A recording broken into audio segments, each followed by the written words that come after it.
ज्ञान वो इन्वेस्टमेंट है जिसका डिविडेंड यानी मुनाफा जीवन के अंत तक मिलता रहता है। मैं ऐसा मानता हूं कि एक सामान्य जिंदगी जीने के लिए इंसान को रोटी कपड़ा और मकान के अलावा अगर किसी चीज की सबसे ज्यादा जरूरत होती है तो वो है शिक्षा, एजुकेशन। आपके पास यदि धन है तो आप उसे गोल्ड में कन्वर्ट कर सकते हैं। धन हो या सोना,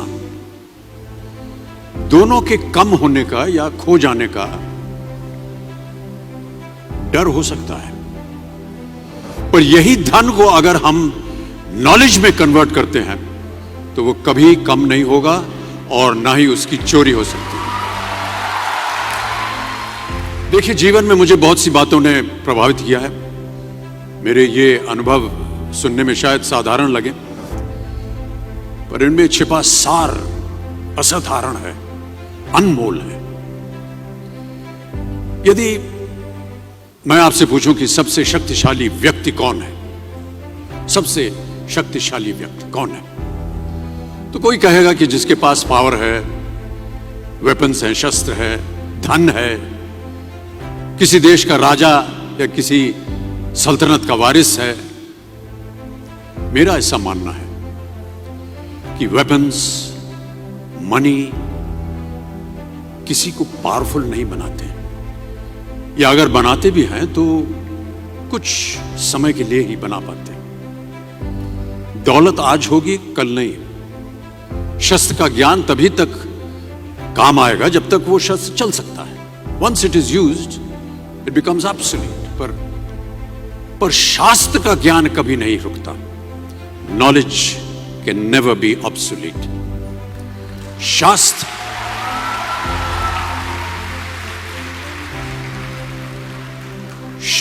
ज्ञान शस्त्र ज्ञान से ज्यादा असरदार, प्रभावशाली और शक्तिशाली होता है।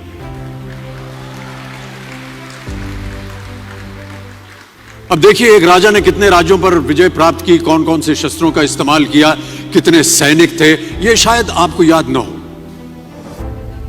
पर जीरो की खोज किसने की, बल्ब का आविष्कार किसने किया, राष्ट्रगान किसने लिखा, ओथेलो मैकबेथ की रचना किसने की, ये आपको जरूर याद रहेगा।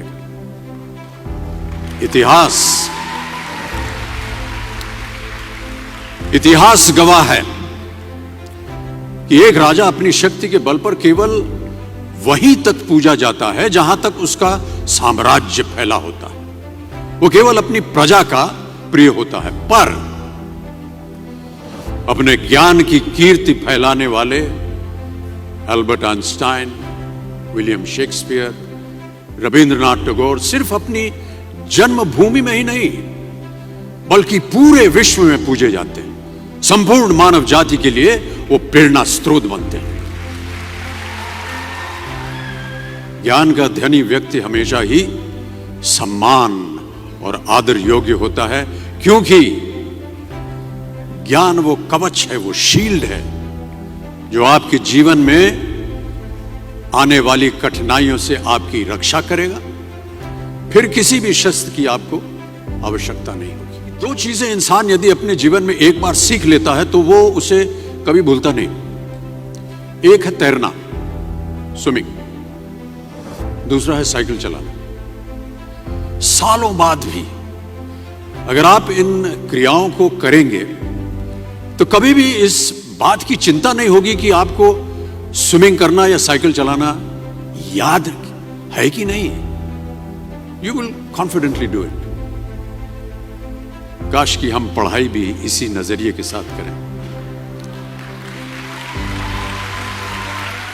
that when you will chase knowledge, numbers will always follow. देखिए, महाभारत में जब गुरु द्रोणाचार्य ने एकलव्य को अपना शिष्य मानने से और अपने गुरुकुल में लाने से इनकार कर दिया था, तो एकलव्य ने क्या किया, अपने गुरु की प्रतिमा, एक मूर्ति बनाई और केवल उस मूर्ति से प्रेरणा लेकर ही धनुर्विद्या सीखने में वही सफलता प्राप्त की जो बाकी योद्धाओं को द्रोणाचार्य के गुरुकुल में रहकर हुई। उस प्रतिमा के रूप में एकलव्य को हमेशा अपने गुरु के पास रहने का एहसास था। और जब गुरु साथ में हो तो सफलता हासिल करने से आपको कोई भी नहीं रोक सकता है।